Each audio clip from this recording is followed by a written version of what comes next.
So hello, today I'm going to show you some proper exhausts, so you can have a bit of that fucking culture too. Okay, let's do it.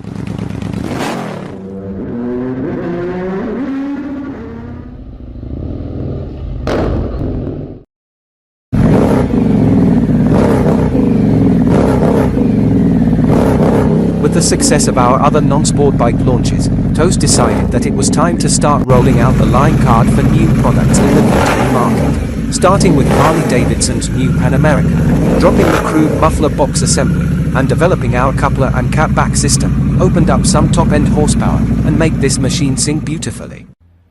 This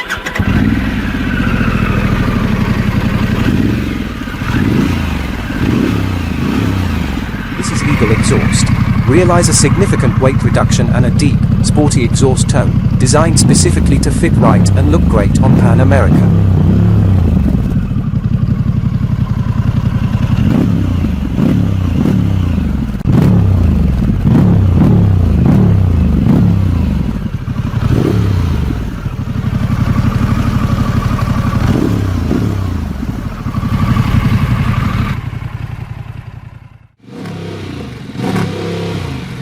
With the success of our other non-sport bike launches, Toast decided that it was time to start rolling out the line card for new products in the V2 market. Starting with Harley Davidson's new Pan America, dropping the crude muffler box assembly, and developing our coupler and catback system, opened up some top-end horsepower, and make this machine sing beautifully.